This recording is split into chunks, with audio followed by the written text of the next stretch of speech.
យើងចេញមកពីគ្រួសារនេះអត់សំណាងយើងស្ដួចស្ដើងជាងគេបន្តិចមែន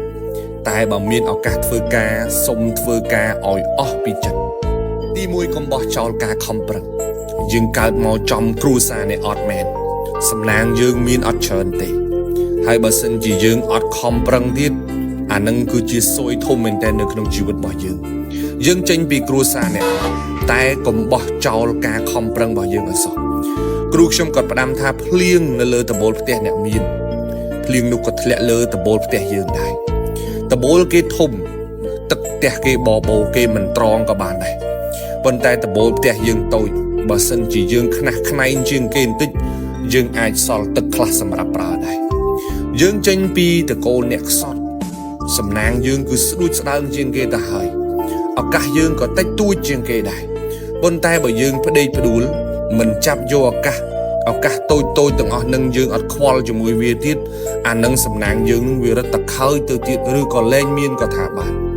យើងខ្សត់ទ្រពតែកុំឲ្យខ្សត់ការខិតខំប្រឹងប្រែងសោះទី2កុំបោះចោលគំនិតវិជ្ជមានរបស់យើងកើតមកចំគ្រួសារនេះអត់មែនតែកុំបោះចោលស្មារតីវិជ្ជមាននៅក្នុងខ្លួនយើងសោះទទួលស្គាល់ថាយើងកើតចេញពីគ្រួសារនេះអត់វាពិបាកខ្លាំងណាស់ពិបាកសពពិបាកគ្រប់សម្ពាធក៏ច្រើនសម្ពាយក៏ច្រើនអំរែកក៏ធំតែការគិតអវិជ្ជមានវាអត់បានជួយយើងឲ្យធូរស្បើយទេទៅចាំអ្នកខ្លះចាប់កាន់ការងារភ្លាមនឹកឃើញដល់រឿងអវិជ្ជមាននឹងចូលផ្លែតតែម្ដង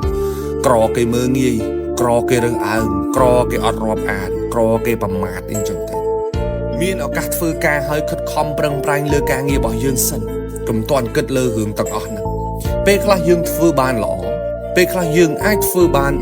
100% ប៉ុន្តែដោយសារតែការគិតវិជ្ជមានការគិតមិនល្អរបស់យើងហ្នឹងវាបែរជាបំភ័យយើងទៅវិញហើយពេលខ្លះគេអត់បានធ្វើអីយើងទេគឺភាពអវិជ្ជមាននៅក្នុងខ្លួនយើងវានឹងឯងដែលវាបំផ្លាញយើងខ្សត់ឱកាសហើយឱកាសយើងមានតិចតួចណាស់កុំយករឿងអត់បានការមួយចំនួនមកបំផ្លាញឬក៏ពន្យាការងាររបស់យើងមានការងារធ្វើទៅផ្ដោតលើការងាររឿងរ៉ាវអីផ្សេងទៀតទុកវាម្ដុំសិនទី3កុំបោះចោលគុណធម៌ជាមនុស្សយើងកើតមកនៅក្នុងគ្រួសារនេះអត់មែនតែកុំបោះចោលគុណធម៌ជាមនុស្សរបស់យើងចេញពីគ្រួសារនេះអត់មែនតែអារឿងសិលធម៌